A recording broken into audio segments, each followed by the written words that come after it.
Ya udah, Ya. mulai, Win. Assalamualaikum warahmatullahi wabarakatuh. Nama saya Wisnu Kela Putra Pahlevi. Jadi pada hari ini kelompok kami akan membawakan hasil kerja keras kami berjudul Data Forgery. Next slide. Silakan untuk perkenalan kelompok. Saya Lutfi Nurastomo dengan NIM 15220694. Saya Valeo Mayer Fansia dengan NIM 15220709. Saya Buzar Hilmi Al-Ghifari dengan NIM 15220717. Saya Gigi Sulfansyah dengan NIM 15220701. Nah, dengan saya sendiri Wisnu Kela Putra Pahlevi dengan NIM 15220086. Jadi untuk slide pertama kita di sini ada latar belakang. Jadi di Indonesia itu kejahatan ini mulai menjadi kasus perhatian serius. Seiring dengan peningkatan kasus-kasus yang melibatkan distribusi konten ilegal. Jadi pemerintah itu telah menetapkan Undang-Undang Informasi dan Transaksi Elektronik pada UU Nomor 11 Tahun 2008 sebagai upaya untuk menangani masalah ini. Meski demikian, implementasi hukum masih menghadapi berbagai tantangan termasuk dalam hal keterbatasan sumber daya manusia dan teknologi.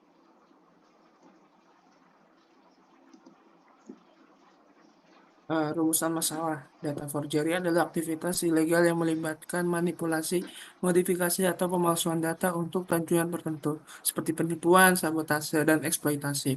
Menurut Parker, 1983, pemalsuan data merupakan salah satu elemen dari kejahatan komputer yang dapat menyebabkan kerugian finansial, reputasi, dan bahkan ancaman keamanan sosial. Istilah ini mencakup manipulasi data secara manual maupun melalui alat digital yang memanfaatkan teknologi mutakhir untuk menyembunyikan jejak pemalsuan.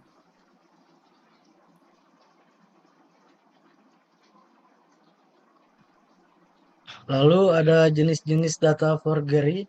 Satu, pemalsuan dokumen elektronik. Pemalsuan dokumen elektronik adalah bentuk paling umum dari data forgery. Dokumen seperti surat kontrak, perjanjian bisnis, dan dokumen hukum seringkali menjadi sasaran pemalsuan. Misalnya, para penipu bisa mengedit dokumen yang berisi informasi palsu atau memanipulasi tanda tangan elektronik untuk mendapatkan keuntungan finansial atau menyembunyikan niat jahat mereka. Pemalsuan dokumen semacam ini dapat merusak reputasi perusahaan atau individu yang terlibat dalam perjanjian tersebut. 2. Pencurian identitas digital. Pencurian identitas adalah bentuk lain dari data forgery yang banyak terjadi di dunia maya. Pelaku seringkali mengakses data pribadi korban seperti nomor identitas, akun bank, dan informasi sensitif lainnya untuk tujuan penipuan atau eksploitasi. Dengan menggunakan data yang dipalsukan, pelaku dapat membuka akun baru atas nama korban atau mengakses dana yang bukan milik mereka. 3. Pemalsuan data keuangan. Pemalsuan data keuangan melibatkan manipulasi informasi terkait dengan laporan keuangan, transaksi, atau data pajak.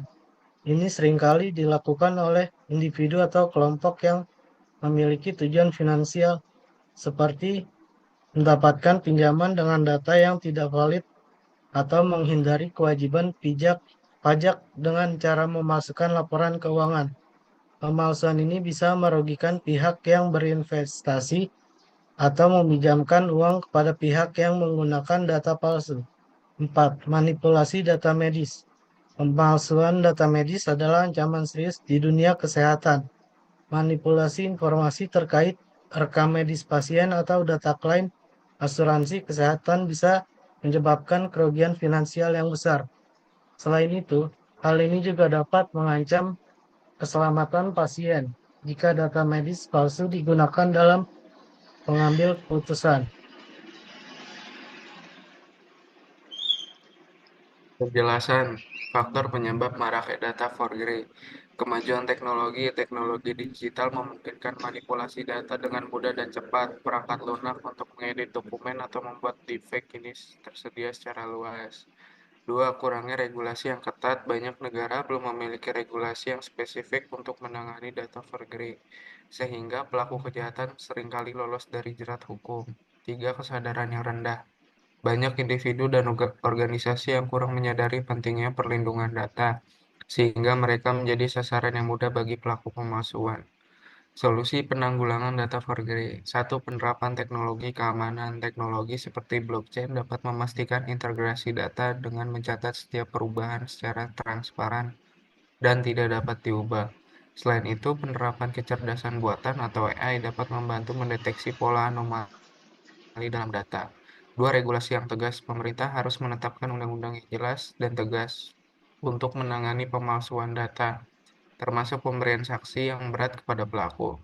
3. Peningkatan kesadaran dan edukasi. Individu dan organisasi perlu diberikan pemahaman mengenai pentingnya perlindungan data dan cara mengenali tanda-tanda pemalsuan.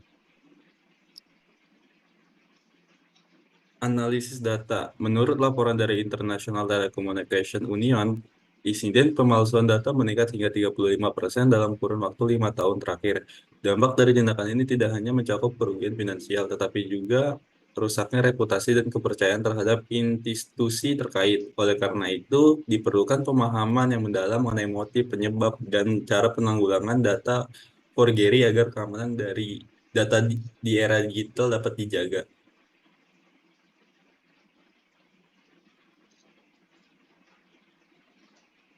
Untuk kesimpulan, motif ini di balik data forgery sangat bervariasi, mulai dari keuntungan finansial, sabotase politik, hingga manipulasi sosial. Dampaknya sangat merugikan baik secara ekonomi, sosial, maupun politik. Kerugian finansial yang diakibatkan oleh data forgery bisa mencapai miliaran dolar setiap tahun, sedangkan kerusakan reputasi organisasi atau individu yang sering terlibat seringkali tidak dapat diperbaiki.